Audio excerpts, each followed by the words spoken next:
आप सबको ही बोल रहे हैं इधर इधर आओ। देखो सुनो, ये जो बोर्ड है ये बहुत देर से इंतजार कर रहा है और बोल रहा है कि ये भाई तुम हमको जो है बस बुला के रखा हुआ है, तुम पढ़ाएगा कब।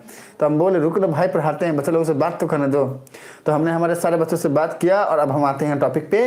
तो सुनो बच्चे, इसके पहले वाले क्लास में जो हमने डिस्कस करा था वो बातें कुछ ऐसी थी। देखो सुनो, ओके, यहाँ पर हम देख पा रहे हैं कि अभी तक किसी ने कमेंट करा नहीं है। हाँ, कि लास्ट क्लास का हमारा लास्ट टॉपिक क्या था, अभी तक कमेंट आया नहीं है। देखो सुनो बच्चे, अरे हमने जाना था कि किसी भी पैरेललोग्राम की प्रॉपर्टी क्या क्या होती है। प्रॉपर्टी ऑफ ए पैरेललोग्राम हमने जाना और उसको हमने प्रूव भी किया था। तो सबसे पहली प्रॉपर्टी जो हमने जानी थी वो जाना था कि किसी भी पैरेललोग्राम का जो डायगोनल होता है, जैसे suppose this one is A and this one is B and this one is C and this one is D.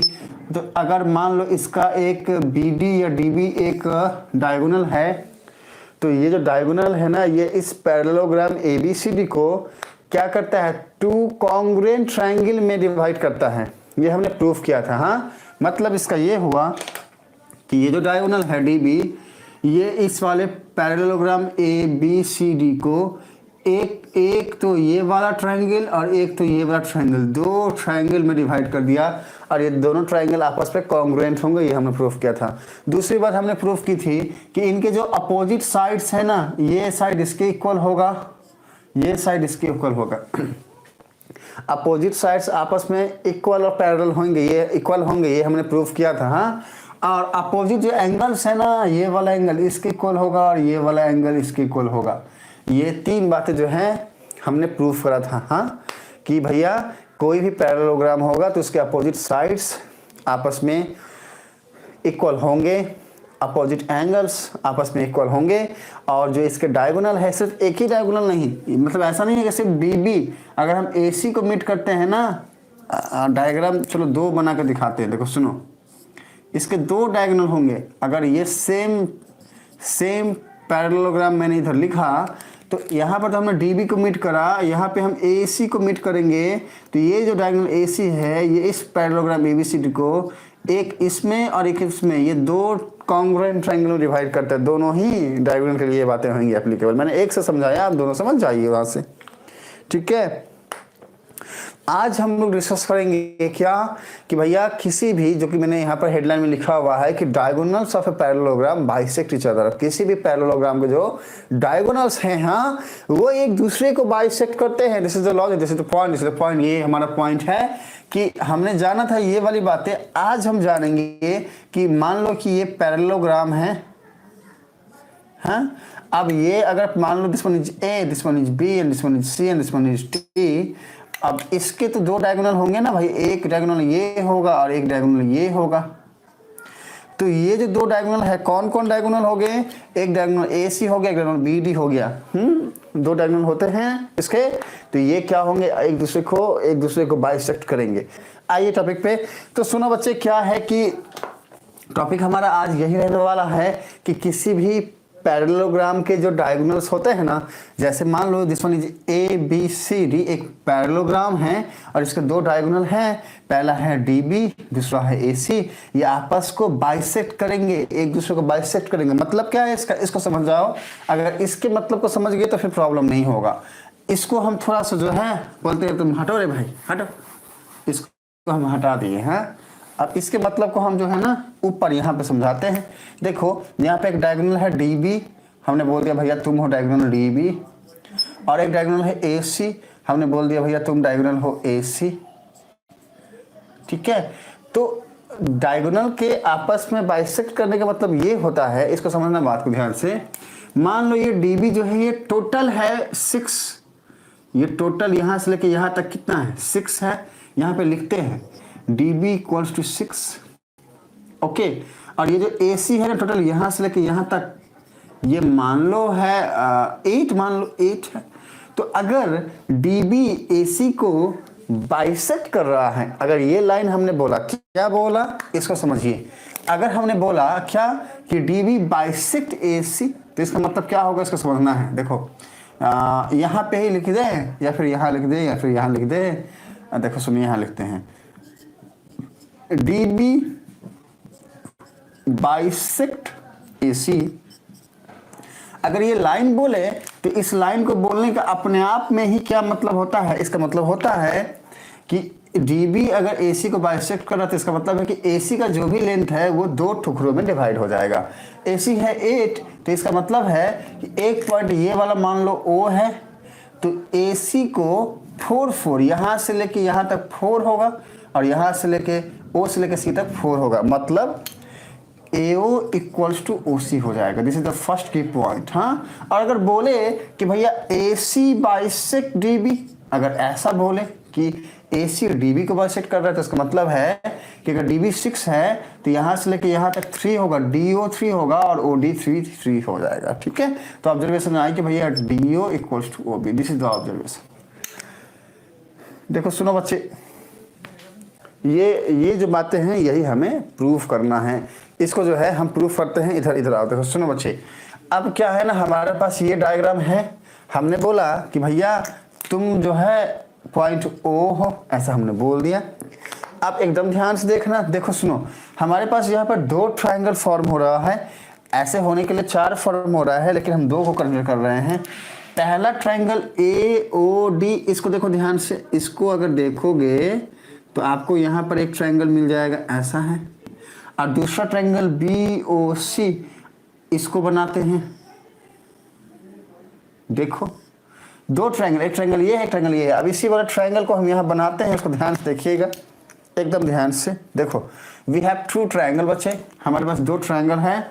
हाँ, इसको हम कहाँ बना दे, देखो सुनो, ये डायग्राम फर्स्ट हो गया, ये डायग्राम सेकंड हो गया। अब ये 2 ट्राइंगल को हम यहाँ तीसरा डायग्राम में यहाँ पे बनाते हैं बच्चा, इसको देखना ध्यान। देखो सुनो, पहला ट्राइंगल है AOD, मतलब कि ऐसा है, ये हो गया हमारा A, ये हो गया हमारा O, ये हो गया हमारा D। दूसरा है BOC, मतलब कि ऐसा है, ये हो गया B, ये वाला हो गया O, ये हो गया C। अब क्या है, हमको प्रूफ करना है दोनों के दोनों डायगोनल एक दूसरे को क्या करते हैं, बाइसेक्ट करते हैं। हमने बोला भैया ये 2 ट्राइंगल लेके देखते हैं होता क्या क्या है। देखो सुनो ध्यान से बच्चा, अगर हम ये दोनों ट्राइंगल को कंसिडर करें और हम लिखे कि भैया इन ट्राइंगल AOD, मतलब कि ये वाला triangle AOD and triangle BOC, अगर हम इन दोनों ट्राइंगल में देखें तो हमें क्या मिलता है कि अच्छा ये ट्राइंगल लो या फिर ये ट्राइंगल लो, लेकिन ये दोनों ट्राइंगल आया तो एक पैरेललोग्राम ABCD से है, ये वाला ABCD। अब क्योंकि ये एक पैरेललोग्राम है तो भैया अभी तो हम जाने हैं कि भैया दोनों जो आमने सामने का जो साइड होता है, अपोजिट साइड, वो पैरेलल होता है, तभी तो पैरेललोग्राम होगा, ये हम जानते हैं। हाँ, वी नो इट, हमको पता है पहले से ही। क्या पता है कि भैया AB जो है वो DC के पैरेलल होगा और AD जो है वो BC के पैरेलल होगा। यहाँ पर लिखेंगे क्योंकि since AD is parallel to BC, ये जो AD है वो BC के पैरेलल है। इसको कहने का मतलब क्या है, यहाँ पे हम समझाते हैं। देखो सुनो बच्चे, हम डायग्राम 1 2 3 हो गया, अब 4 बनाते हैं। डायग्राम 4, इसको समझो कि मान लो ये AD है, this one is A and this one is D, और ये BC है, this one is B, this one is C, और हम बोल रहे हैं AD जो है वो BC के पैरेलल है। ठीक है, और ये जो D और B है ना, अगर मैं D वाले पॉइंट को और B वाले पॉइंट को मीट करता हूँ, ऐसे मिलाता हूँ, तो ये क्या होता है कि 2 लाइन AD और BC पैरेलल है और एक लाइन DB इसको कट कर रहा है, और इसी को हम क्या बोलते हैं, ट्रांसवर्सल बोलते हैं बच्चा। तो हम लिखेंगे क्या कि since AD is parallel to BC, देखो ये वाले जो पॉइंट है जो अभी हम समझा रहे हैं, इसको हम जो है लाइन्स एंड एंगल्स वाले चैप्टर में बहुत डीप जाकर समझा चुके हैं बच्चे। जिनको ये बातें समझ में नहीं आ रही है, प्लीज जाके वो वीडियोज आप देखो, आपको समझ में पक्का आएगा। हाँ, पक्का आएगा बच्चे। देखो सुनो मेरी बात, तो ये 2 लाइन पैरेलल है और ये लाइन ट्रांसवर्सल है, तो लिखेंगे since AD is parallel to BC and DB is a transversal. ठीक है, DB क्या है, ट्रांसवर्सल है। अगर ऐसा हो तो हमने देखा Z का शेप कुछ बन रहा है, तो हमें पता है, मैं पढ़ा चुका हूं कि ये एंगल और ये एंगल D और angle B alternate interior angle कहलाते हैं और ये इक्वल होते हैं बच्चे, ये इक्वल होते हैं, ये पता है। हाँ, जिन्होंने मेरे वो चैप्टर्स जो मैंने पढ़ाए हैं वो देखा सुना है उनको पता है। और सुनो बच्चे, जो नए हो, जो इनको समझ में नहीं आ रहा है, बस इतना समझो कि दो लाइन अगर पैरेलल हो और एक लाइन इस तरीके से कुछ कट करे, देखो सुनो, हम थोड़ा सा बता देते हैं कि मान लो ये लाइन इसके पैरेलल है और ये लाइन ऐसे कट कर रहा है, तो ये एंगल इसके इक्वल होता है और साथ में अल्टरनेट भी होता है, अल्टरनेट इंटीरियर एंगल बोलते हैं इसे। इतना ही नहीं, ये तो बोलते ही हैं, साथ में ये वाला एंगल भी इसके अल्टरनेट इंटीरियर में होता है और साथ में इक्वल भी होता है। चलो, आशा करते हैं आप सबको समझ में आया होगा। आगे बढ़ते हैं।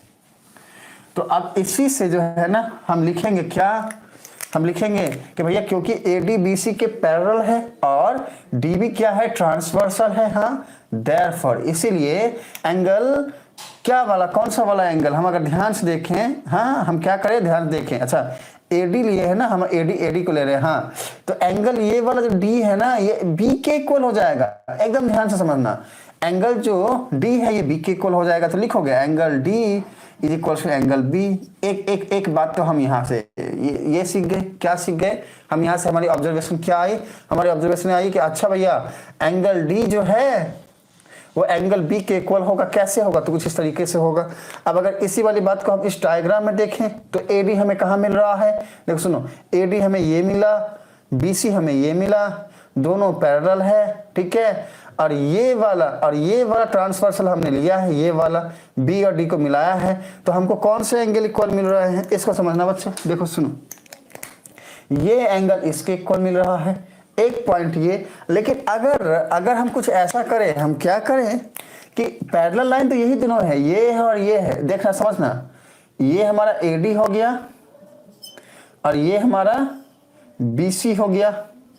एक ट्रांसवर्सल तो ये BD था, अगर BD को मीट किए। दूसरा ट्रांसवर्सल हमारा क्या है, अगर हम AC को मीट करते हैं तो दूसरा ट्रांसवर्सल हमारा AC बनता है। तो यहाँ पर ये एंगल इसके इक्वल हो जाएगा, एंगल A एंगल C के इक्वल हो जाएगा। एकदम ध्यान से समझिएगा बच्चे कि अगर हम ट्रांसवर्सल AC को ले, मतलब AD BC के पैरेलल है और AC ट्रांसवर्सल है, तो इसका मतलब ये होता है कि ये जो एंगल है ना, ये वाला इसके इक्वल हो जाएगा। तो हम क्या लिख सकते हैं, हम सीधे लिख सकते हैं एंगल A एंगल C के इक्वल हो जाएगा। हम लिख सकते हैं क्या कि if AD is parallel to BC and DB नहीं, AC is a transversal, AC is a transversal and AC is a transversal, ठीक है। देयरफॉर, हाँ देयरफॉर हम लिख सकते हैं angle A equals to angle C, angle A equals angle C। कैसे आया ये, तो लिखोगे अल्टरनेट इंटीरियर एंगल। A का मतलब है बच्चा alternate, A for alternate, I for interior, A for angle, alternate interior angle. इसको ध्यान से लिख लीजिएगा, मेरी आवाज तो सुन ही रहे हो, हम साफ साफ बोल रहे हैं अल्टरनेट इंटीरियर एंगल, ठीक है। और जो बच्चे मेरे क्लासेस पहले किए हुए उन सबको पता है कि मैं क्या बोल रहा हूँ। ओके, चलो बाकी देखो, जिनको ध्यान नहीं है यहाँ लिख देता हूं। देखो AIA इसका मतलब होता है अल्टरनेट इंटीरियर एंगल। ओके, चलो, तो ये जो है हमने सीख लिया कि भैया एंगल A जो है एंगल C के इक्वल होगा। कैसे, अल्टरनेट इंटीरियर एंगल से। अच्छा, एंगल D जो है एंगल B के इक्वल होगा। ये angle D equal to angle B कैसे हुआ, ये भी तो अल्टरनेट इंटीरियर एंगल से तो हुआ ना। देखो, दो पॉइंट हमें मिल गया, एक पॉइंट तो हमें ये वाला मिल गया और एक पॉइंट हमें ये वाला मिल गया, मतलब ये एंगल इसके इक्वल मिल गया, ये एंगल इसके इक्वल मिल गया। अब अगर यही चीज को मैं डायग्राम में दिखाऊं तो कैसा दिखेगा, उसको देखना ध्यान से बच्चा। डायग्राम में देखो, ये एंगल A है, मतलब ये वाली बात की गई है। ये एंगल किसके इक्वल है, एंगल C के इक्वल है, ऐसा है ना। अच्छा, ये एंगल D है, मैं इसकी बात कर रहा हूं, ये किसके इक्वल है, B के इक्वल है। तो दो बात हमको मिल गया ना, एंगल मिल गया। एक कोई बात मिलेगी अगर, तो हम बोल सकते हैं कि दोनों ट्रायंगल कॉन्ग्रुएंट है। अब देखो सुनो, वो क्या है, तो हमको कह सकते हैं क्या कि भैया ये जो AD साइड है ना, ये BC के इक्वल है, क्योंकि इसके पहले ही वाले क्लास में हमने प्रूफ किया है कि पैरेललोग्राम के अपोजिट साइड आपस में इक्वल होते हैं, मतलब AB DC के इक्वल होगा और AD BC के इक्वल होगा। तो हम यहां पर लिखेंगे क्या कि and AD equals to BC, ये कैसे लिखा हमने, तो यहां लिख दोगे, मेंशन कर दोगे क्या, since opposite sides are equal in a parallelogram. ये जो हमने लिखा ना बच्चे, इसका मतलब होता है पैरेललोग्राम। ये डबल करके, डबल लकीर खींच के, डबल पाई के जैसा हमने जो जीएम लिखा, मतलब होता है पैरेललोग्राम। लेकिन आपको नहीं लिखना, आपको पूरा लिखना है पैरेललोग्राम। शॉर्टकट मत मारना, हमारे पास जगह नहीं था इसलिए हमने शॉर्टकट मारा है ताकि आप सब समझ जाओ। तो देखो 3 बात हमें मिला, एक तो यहाँ पे एंगल मिल गया, हाँ, एक यहाँ पे हमको साइड मिल गया, और एक यहाँ पे हमको एंगल मिल गया। बहुत तरीके हैं। यहाँ पर एक और बात बोल सकते हैं कि भैया वर्टिकली अपोजिट एंगल, मतलब एंगल ओ के इक्वल है। ट्रिपल ए से भी हम इसको कॉन्ग्रुएंट बोल सकते हैं। ए साइड एंगल से भी बोल सकते हैं। बहुत तरीके हैं। एक तरीका हमने लिया है, वो क्या, हमने बोला अच्छा भैया एंगल साइड एंगल कैसे, पहले हमने ये एंगल पकड़ा, फिर हमने ये साइड पकड़ा, फिर हमने ये एंगल पकड़ा। तो हम यहाँ पर लिखेंगे क्या कि भैया एंगल साइड एंगल।